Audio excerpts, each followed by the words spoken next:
नमस्कार। भारतीय कृषि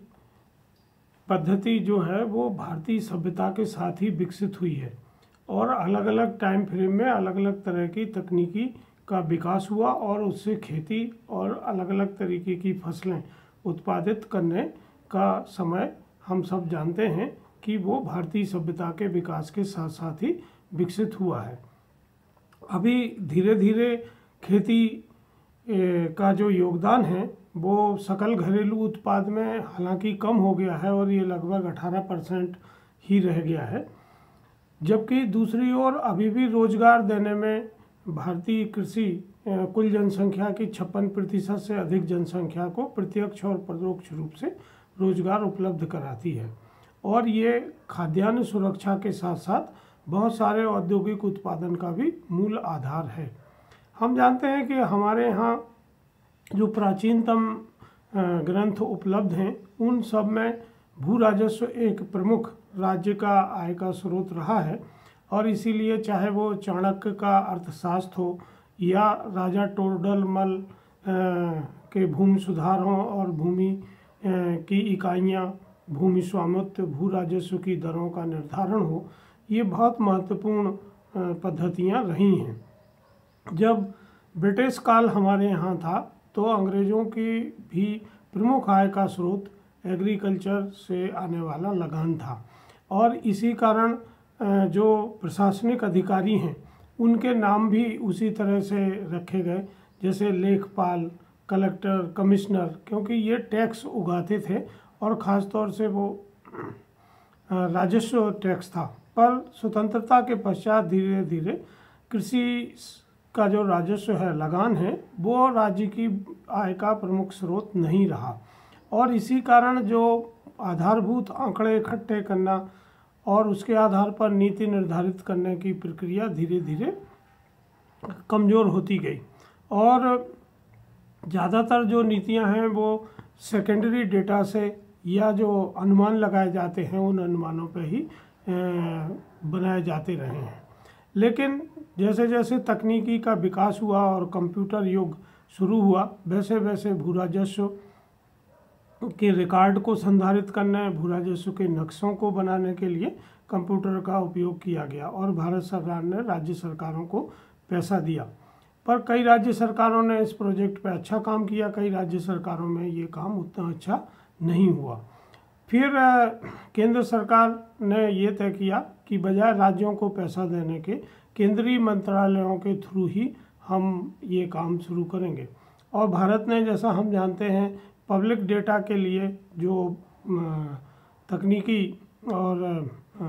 कंप्यूटराइजेशन की क्रांति स्थापित की है वो न केवल हमारे देश में बल्कि पूरे विश्व में एक मिसाल है। जैसे आधार कार्ड का जो डेटा है या फंड ट्रांसफ़र करने के लिए जो यूपीआई सिस्टम शुरू हुआ है, उससे पूरा परिदृश्य बदल गया है। तो भारत सरकार ने धीरे धीरे इस डेटा को बढ़ाना शुरू किया और प्रधानमंत्री किसान योजना के तहत किसानों को डायरेक्ट बेनिफिट ट्रांसफ़र स्कीम में फंड ट्रांसफ़र किए जाते हैं। ई-नेम जो Akhil Bharatiya electronic trading portal है वो तैयार किया गया, जिस पर किसान अपने उत्पाद कहीं भी बेच सकते हैं और ख़ासतौर से जो केमिकल फर्टिलाइज़र है उसके मैनेजमेंट का सिस्टम शुरू किया गया, जहां खाद के वितरण को सुनिश्चित किया गया। तो ये कुछ प्रयोग हुए हैं जो काफ़ी अच्छे रहे हैं और इसका लाभ हुआ है, जिससे जो लीकेजेस थे वो कम हुए हैं और सीधे हितग्राहियों को पैसा मिलने से जो अपात्र लोग इसका लाभ ले रहे थे वो कम हुए हैं। फिर भारत सरकार द्वारा ये निर्णय किया गया कि किसानों की आय को दुगना किया जाए और इसके लिए जो समिति बनी है उसने कंप्यूटराइजेशन और आईओटी की सर्विसेज को एग्रीकल्चर में यूज़ करने की रिकमेंडेशन की और भारत सरकार ने उसके आधार पर बहुत सारी नीतिगत निर्णय लिए हैं और ये तय किया है कि आगे पीपीपी मॉडल पे इस कार्यक्रम को चलाया जाए और इसके लिए फरवरी 2020 में जियो किसान प्लेटफार्म तैयार किया गया, जिसमें किसानों के डेटाबेस को तैयार किया जा रहा है और ये स्टैंड अलोन एप्लीकेशन है। इसी तरह भारत ने डिजिटल कृषि पहल डिजिटल कृषि मिशन 2021 से 2025 की शुरुआत सितंबर 2021 में की, जिसमें सिस्को, निंजाकार्ट, जियो प्लेटफॉर्म लिमिटेड, आईटीसी लिमिटेड और national commodity and derivative exchange NCDCX और ई मार्केट लिमिटेड NEML के साथ पायलट परियोजनाओं के लिए MOU साइन किए गए। और डिजिटल कृषि मिशन 2021 से 25 का जो उद्देश्य है, इसमें AI, blockchain, remote sensing, robot और ड्रोन जैसी अत्याधुनिक तकनीकों का उपयोग खेती में करने का जोर दिया जा रहा है। और जून 2021 में कृषि और किसान कल्याण मंत्रालय ने 6 राज्यों के 100 गाँव में एक पायलट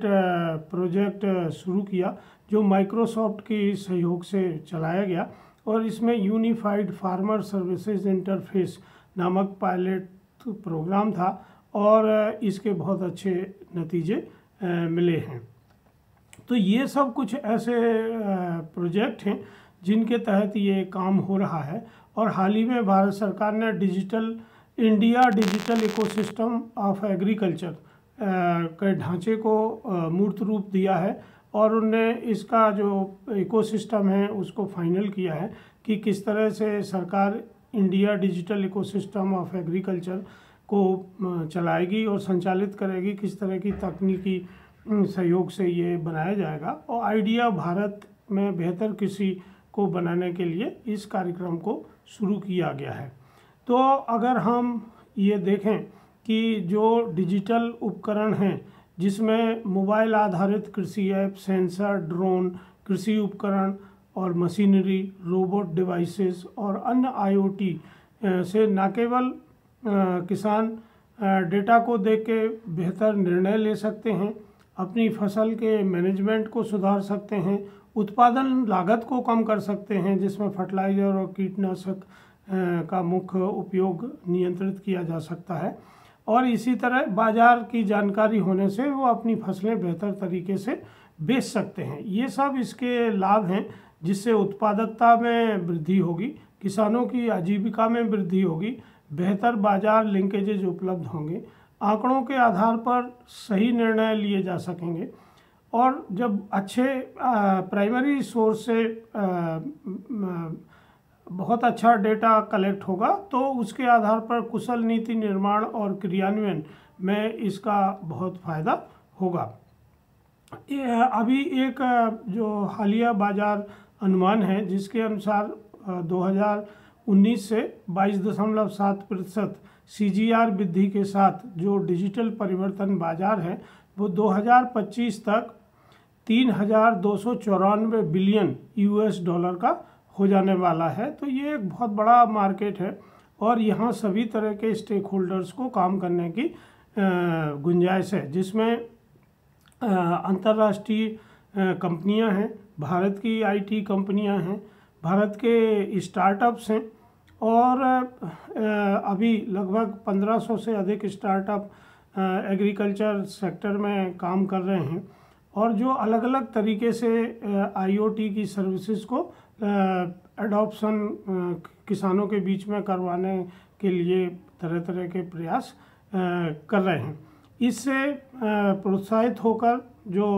2023 का बजट प्रस्तुत किया गया है, उसमें स्टार्टअप पोषण करने के लिए एक ओपन सोर्स डिजिटल सार्वजनिक कृषि बुनियादी ढांचे का निर्माण करने का निर्णय लिया गया है और कृषि पूरक कोष की स्थापना की जा रही है, जिसमें स्टार्टअप्स को सीधे वित्तीय संसाधन उपलब्ध कराए जाएंगे और जो इस तरह की पहल कर रहे हैं उनकी पहल को सरकार के साथ